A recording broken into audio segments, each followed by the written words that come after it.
Alrighty, folks, we are back live. Sorry about that, some technical difficulties there, but we are good to go now. Welcome on this live stream. It is late Saturday evening, early Sunday morning if you're getting to this a little bit later, or depending on your time zone, it still might be relatively early in the evening on Saturday. So do let us know where you're tuning in from, a city, state, location, anywhere in the country, anywhere in the world.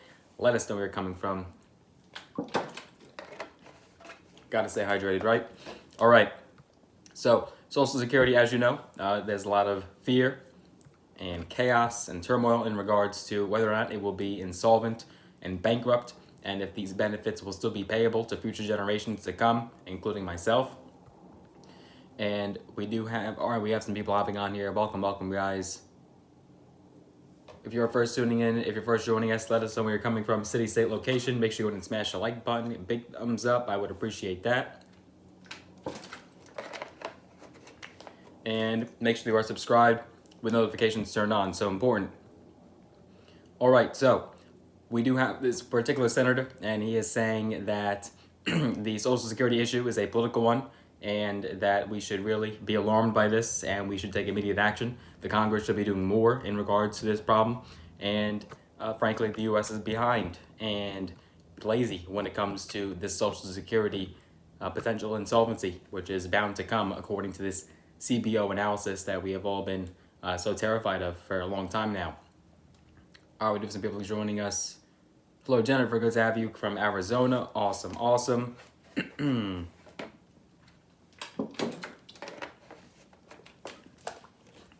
Anyone else want to say something in the live chat or in the comment section?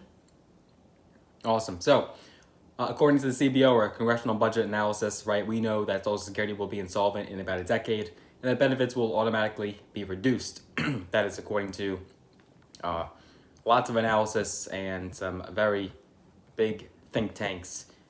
We understand that Social Security will unfortunately probably not be here within due time unless the Congress does take action, and we can get our senators and the House and the Senate to come together and make a deal, come to an agreement. So the latest Social Security and Medicare trustees annual report says that Social Security needs to either cut benefits by 25% or increase revenues by 33% to gain long-term stability. All this adds up to everyone now in their mid-50s or older facing the chance of spending their golden years in poverty with less health care. All right, we have some people commenting here. Fantastic. Good to have you on. Awesome. I appreciate that. Thank you so much. So Congress has until 2034, based on the numbers and the data, to come up with some sort of plan that shores up the trust fund that pays for the program. The longer the wait, the more extreme measures will be needed.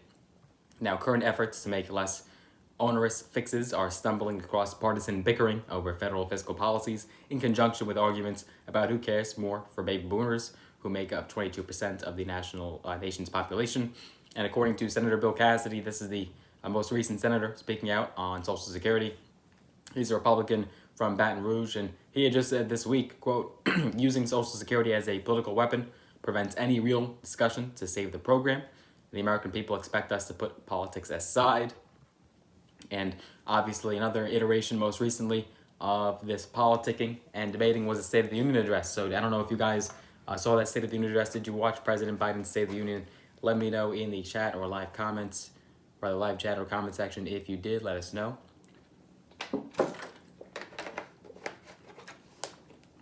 Yes. All right, these are my people on Facebook as well. So we've got YouTube and Facebook going at the same time simultaneously. And we have some Facebook comments. Awesome. Where are my Facebook people at? Let us know if you are joining us from Facebook. We have a nice little audience on Facebook. If you haven't liked me there just yet, you could use the link in the description for the social links, and you can follow me there. So remember, during that State of the Union speech, which was on February 7th, earlier this month, President Joe Biden said that Republicans wanted to dismantle Social Security and Medicare, referencing GOP comments, legislation, and study group suggestions. Republicans in the chamber erupted and jeered. House Speaker Kevin McCarthy was seen trying to shush his GOP colleagues. Representative Marjorie Taylor Greene, Republican from Georgia, actually yelled, quote, liar at the president. Yes, that was during the State of the Union speech. And that wasn't the only example of interruptions and some moans and groans during that State of the Union. Now, Biden eventually got Republicans and Democrats to stand in support of a very popular program that for almost 90 years has made old age a little bit more bearable, and people could maybe think a little bit and have a little bit more peace of mind when they get into their golden years. But as we know, thank you so much. Great vibe, Ray.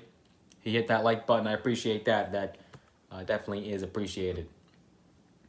And so Biden, was able to get bipartisan support. Just that soundbite. Obviously, if you didn't stand up as a senator or a congressperson during the applauding for Social Security, obviously that would not be look good politically and could hurt you, and your constituents would be wondering what the heck is going on. I thought you were in support of Social Security.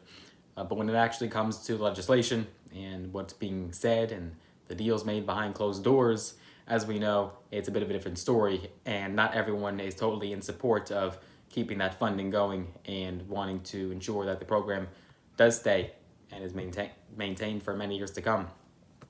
Now, almost immediately, former President Trump, who is obviously running for president also in 2024, began attacking potential rivals in both parties over various plans that mess with Social Security.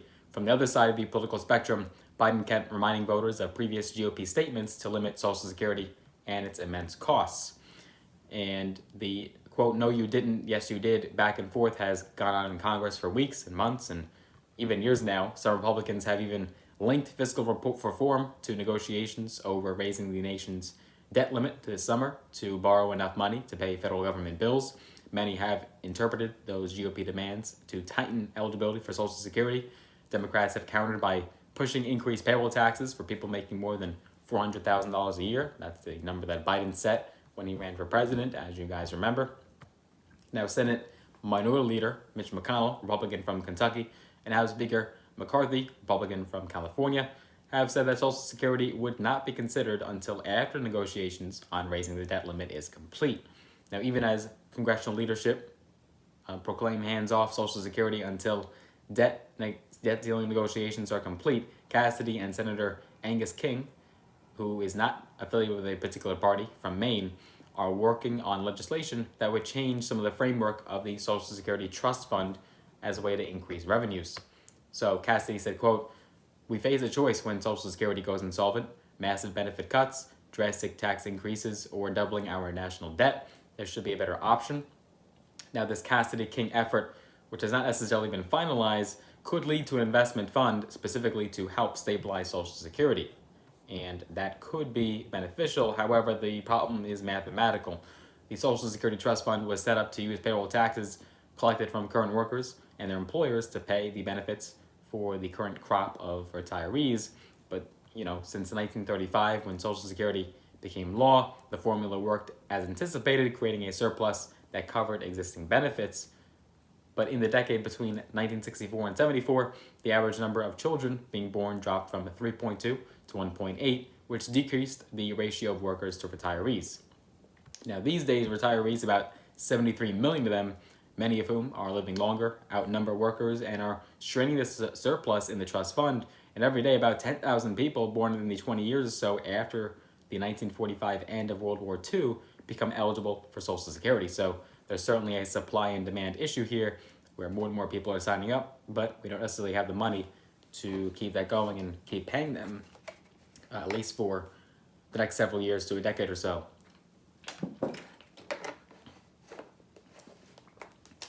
All right, now insolvency doesn't actually mean bankruptcy, but does mean not enough money to cover retirement, disability, and survivor benefits unless changes are made. So, just so you understand, Cassidy said when the reports came out 2 weeks ago, quote, "Biden's Democratic predecessors, Obama and Clinton, offered serious plans to save and strengthen Social Security.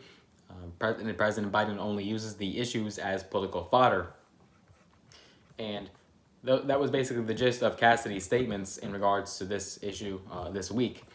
And, Cassidy definitely believes something has to be done, but he doesn't necessarily have a lot of support behind him. He would have to garner a lot of political power here behind his proposal, and obviously other congressmen and senators have other ideas and other pieces of legislation that they would like to see put forth. So it'd be hard to get everyone to agree on just one particular proposal legislation. That would obviously take a lot of negotiating and time. And the more time that gets wasted, the less that gets done. And then obviously we have the debt ceiling limit problem coming up this summer. And if nothing's done by then, we could be in for absolute disaster, absolute catastrophe. So we'll have to see what happens. It's good that this is still remaining a hot topic and that it's not necessarily going away or being swept under the rug. This is something that is still out in the open, and the American people see it, the Congress sees it, the president sees it, and I think people do want to see something get done. They want to see action being taken, but unfortunately we're just at the standstill right now where we can't get everyone to agree and not everyone's on the same page. And that is a story for so many issues, not just Social Security, but Social Security is certainly a big one. So what do you guys think should be the solution here? What do you think you'd want to see get done? If you were in power, if you had the stroke of the pen and could sign something right now, what indeed would you like to see happen? And what ideas would you put forth out there to save Social Security? Maybe not forever, right? Not for an infinite period of time, but at least for a few more decades, that would be ideal. Something that we can count on for future generations, at least the next generation in line to claim Social Security benefits and retire. What would you do, and what powers, or rather exercises, would you like to see powered through the Congress? So let us know down below in the comment section or in the live chat. I do appreciate you watching. Thank you so much. Make sure you go ahead and smash that like button. Make sure you share this video with a friend, get the word out, spread it on social media, and make sure you are subscribed and notifications turned on if you haven't already. Also, get some free stocks. Use the broker's links down below in the description. Sign up with the platforms Robinhood and or Webull. You'll actually get some free stocks, some thousands of dollars in some cases. So this is one of the stocks you get. And if you want to connect with me on social media, I am on Instagram, on Facebook, I am on TikTok. Use those social links down below. I look forward to connecting with you there. And I look forward to seeing you guys in the next video. Take care for now, and I hope you had a great weekend. Thank you so much.